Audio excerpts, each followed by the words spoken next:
कहते हैं कि सबसे बड़ा होता है अन्न देने वाला, इसलिए अन्नदाता की सब पूजा करते हैं। लेकिन महाराष्ट्र के लातूर से एक ऐसा वीडियो सामने आया है जिसने हर किसी को झंझोर दिया है। लोगों की आंखें नम है कि जिस दंपति को इस उम्र में सेवा की जरूरत है वो कैसे बैल बनने पर मजबूर है। नमस्कार, मैं हूं विपुल मिश्रा और आप देख रहे हैं अंडर कवर न्यूज। अंदर की हर खबर के लिए हमें जल्द से सब्सक्राइब कर लीजिए। गरीबी और मजबूरी की हदें पार करने वाली ये तस्वीरें झकझोरती हैं। महाराष्ट्र के लातूर में एक गरीब किसान दंपति बैल की जगह खुद अपने हाथों से खेत जोतते नजर आए। गरीबी की हालत ऐसी कि ट्रैक्टर तो छोड़िए, बैल का इंतजाम भी नहीं कर पा रहे। जिस उम्र में इस दंपति को खुद सेवा की जरूरत है, उस उम्र में ये बैल बनने को मजबूर है। और करें भी क्या? अन्नदाता के नाम पर बहुत पैसा खर्च होता है, बहुत सी योजनाएं आती हैं, लेकिन जरूरतमंद लोगों तक वो योजनाएं कहां पहुंच पाती हैं? और फिर जो तस्वीर आती है वो आपके सामने है। अब ये वीडियो सामने आने के बाद इस पर राजनीति भी जमकर शुरू हो चुकी है। 75 साल के पति अंबादास पवार हल खींचते हुए आगे चल रहे हैं और उनकी पत्नी मुक्ताबाई पीछे से हाथों से खेत जोत रही हैं।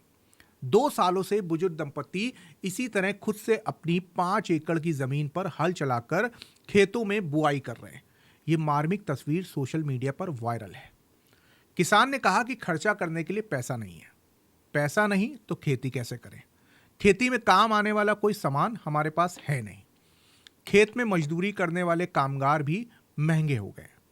बीज और खाद भी महंगा हुआ है। फसल बर्बाद हुई है। हम नुकसान में ही रहते हैं। मजदूर या बैल का खर्च वहन करने में हम असमर्थ हैं, इसलिए खुद ही खेत में हल चला रहे हैं। 2 सालों में भारी बारिश के चलते फसल को नुकसान हुआ और लागत भी नहीं निकल पाई। इसके चलते कर्ज लेना पड़ा। लातूर की इन तस्वीरों का मुद्दा मुंबई में भी गूंजा। किसानों के मुद्दे पर विधानसभा में तीखी नोकझोंक हुई। हंगामे के बाद विपक्षी सदस्यों ने सदन से वॉकआउट किया।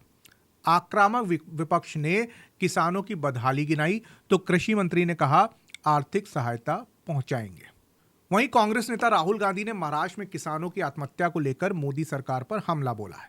उन्होंने कहा कि केंद्र सरकार किसानों की दुर्दशा के प्रति उदासीन बनी हुई है, जबकि वे हर दिन कर्ज में डूबते जा रहे हैं। माइक्रो ब्लॉगिंग साइट एक्स पर एक पोस्ट में लोकसभा में विपक्ष के नेता ने सरकार पर कर्ज माफी और फसलों के एमएसपी की कानून गारंटी की किसानों की मांगों की अनदेखी का भी आरोप लगाया। उन्होंने लिखा, सोचिए, सिर्फ 3 महीनों में महाराष्ट्र में 767 किसानों ने आत्महत्या कर ली। क्या यह सिर्फ एक आंकड़ा है? नहीं, ये 767 उजड़े हुए घर हैं, 767 परिवार जो कभी नहीं संभल पाएंगे। और सरकार चुप है, बेरुखी से देख रही है। राहुल गांधी ने कहा कि किसान हर दिन कर्ज में और गहराई तक डूब रहा है। बीज महंगे हैं, खाद महंगी है, डीजल महंगा है, लेकिन एमएसपी की कोई गारंटी नहीं। जब वे कर्ज माफी की मांग करते हैं तो उन्हें नजरअंदाज कर दिया जाता है, लेकिन जिनके पास करोड़ों हैं उनके लोन मोदी सरकार आराम से माफ कर देती है। ऐसा राहुल गांधी ने कहा।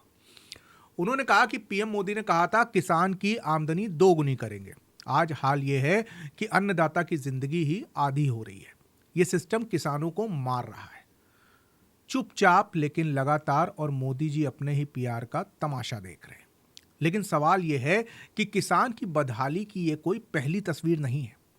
अक्सर ऐसी तस्वीरें सामने आती हैं। राजनीति होती है, लोग सोशल मीडिया पर गुस्सा जाहिर करते हैं और फिर मामला शांत, लेकिन हल कुछ नहीं निकलता। आखिर किसानों की यह हालत कब तक ऐसे ही रहेगी? अंदर की हर खबर के लिए अंडर कवर न्यूज को सब्सक्राइब जरूर कर लीजिए।